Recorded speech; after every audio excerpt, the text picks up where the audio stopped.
Hey guys, welcome back to the channel. I'm Nick Zimmerly, and so today we're going to be making some Spanish chorizo. And so in the past salamis I've been doing beef middles, which is a larger size casing. I always use natural casings for my salamis, and so today we're going to be using natural pork casings, a little smaller. So for this recipe, we're going to be using Prague powder or pink curing salt #1 instead of #2, since this will probably be hanging for less than 30 days. Anything for more than 30 days, you'd be using Prague powder #2. So just keep that in mind when watching this video, and I hope you enjoy. All right, guys, first and foremost, we're gonna get our starter cultures rehydrated. This is FLC starter cultures, and there's many other types that you can find online for fermented sausages, and they all have their set of instructions on here, so and which will tell you what temperature that you need to ferment at and how long and whatnot. So just follow those instructions. And so what I've done is I've taken a teaspoon of that and rehydrated it in a 1/4 cup of non-chlorinated water. And so we're gonna rehydrate that for about 30 minutes. All right, and after you've gotten your cultures dehydrated, you're gonna weigh out, I like a coarse grind of my meat. So we've got about 70% lean pork and 30% pork fat. And so that fat is necessary in any salami that you're making. And so we've weighed this out, and we're gonna calculate, based on this weight, you're gonna take 2.5% of either kosher salt or sea salt. I've used sea salt, and 0.25% of Prague powder #1, since this is going to be stuffed into a casing small enough to where it's gonna take less than 30 days to dry. And then we've got about 1.5 tablespoons of paprika that we're gonna put in, which is chorizo. Most chorizos are heavy in paprika, and so we've got a decent amount in there. And we've got also a little bit of garlic powder. I've got about 1/2 teaspoon of garlic powder. That way it doesn't come out too strong. And so, and we've got, with this amount of meat, you're gonna want between 0.3 and 0.5% of this weight in powdered dextrose, which is the food for your starter cultures, and that will lower the pH, because that will produce lactic acid, which lowers the pH. And so, let's get all this mixed in to our meat.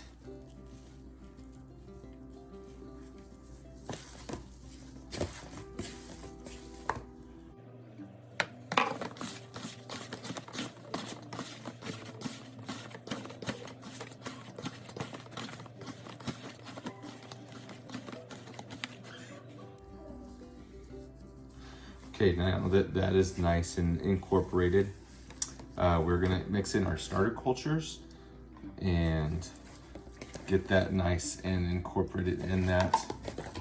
And what you're gonna wanna end up with is a nice tacky mixture of your meat.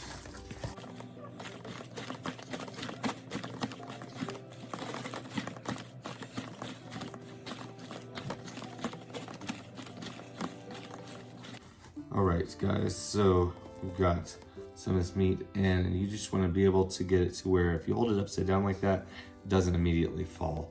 And so that will indicate, that's a good indication that you're done mixing, that you've mixed thoroughly and well. So now that this is mixed together, we'll go ahead and stuff this into our sausage stuffer.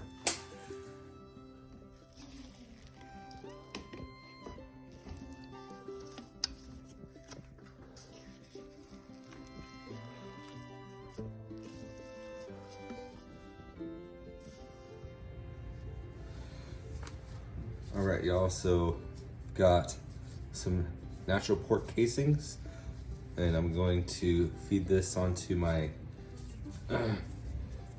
onto the nozzle attached to my stuffer.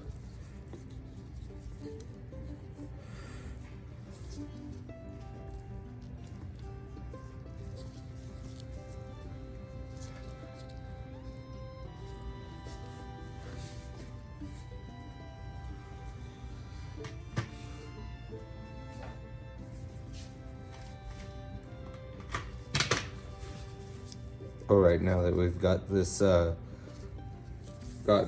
fed onto our stuffer, we're going to tie this off and going to crank our stuffer.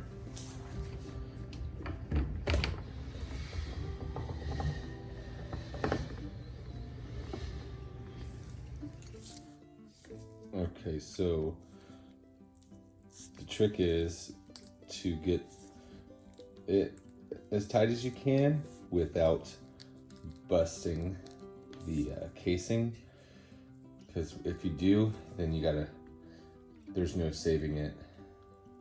You just gotta start over with a different casing. So, but make sure there's no air pockets. So stuff it as tight as you can. And I'm gonna link this off.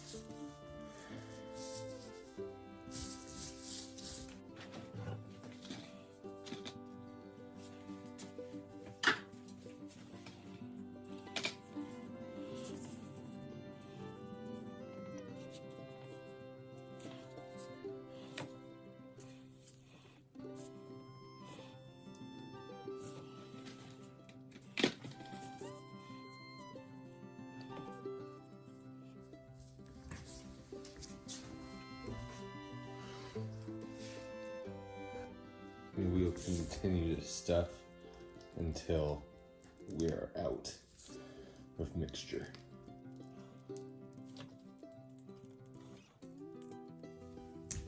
Okay, so we've got our links of Spanish chorizo, and what we're gonna do is just poke some holes in them so that way air can escape and there's no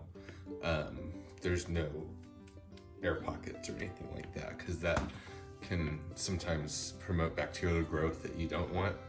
So that'll just kind of omit that.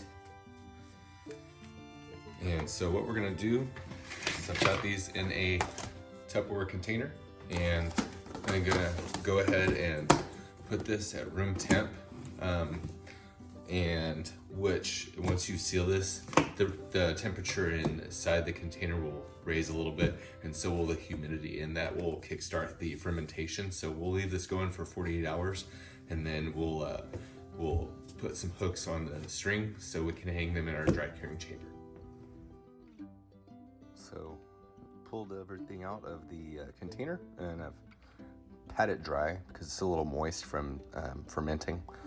And so what I've done is I've attached the hooks onto the string, and then I've, on a piece of tape, I've jotted down the weight, the starting weight. That way we can weigh this out once it's done, so we can track the weight loss.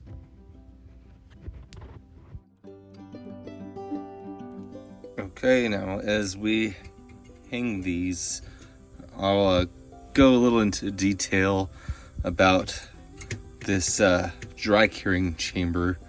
So what I've got is a little mini fridge that I've wired up.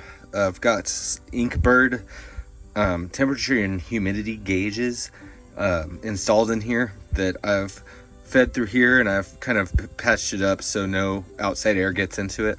And so we've got our humidity gauge here and temperature gauge here. And if this were bigger, this would require a humidifier, but it's pretty small. So the humidity produced by this cup, little pan of salt water in the back, and the equalization of humidity from this little cup of salt in the back is sufficient enough for this size of a chamber. So this will hang for about 3 weeks, I would say. And there's some other salamis and stuff that are hanging that have mold on them, white mold, which is beneficial. That will likely spread to our Spanish chorizo, which is totally fine. We'll brush that off once we're done. So the temperature in here is about 55 degrees, and it's kept between a 75 and 80% humidity. That's the humidity around about that would be produced when you have this salt and salt water in the back. So this is the perfect setup for the environment you want for dry aging sausages and other cured meats. So we'll see you here in about 2 to 3 weeks to track mold growth and then to slice into this. Okay, so we're taking a peek in at the 1.5 weeks mark, and so we probably got another 1.5 weeks to go, maybe 2. But we've got some white mold growing on the sides of our Spanish chorizo, which is expected because of all this other salami and cured meats hanging that has white mold on it. So I can tell you one thing though, it smells amazing.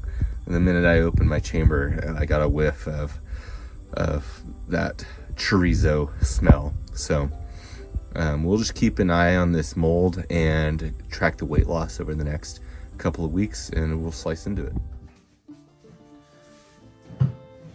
All right, so we've got a link of our Spanish chorizo here. It's covered in white penicillium mold, which was our protector for the bad molds like black molds. And this is hit 37%. We were shooting for 38 to 40, but that's totally fine. Anything after 30%, it's ready to go. But I just like a firmer salami closer to 40%. So it's a nice red color like chorizo should be. And let's see how it looks on the inside.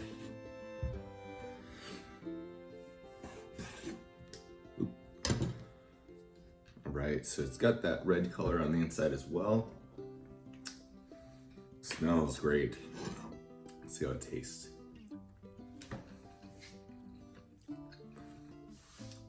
Very nice. It's got that chorizo flavor, and it's nice and tangy. Since it's fermented, it's got a tang to it. It also depends on what kind of starter culture you use, and those all produce different types of tang. So,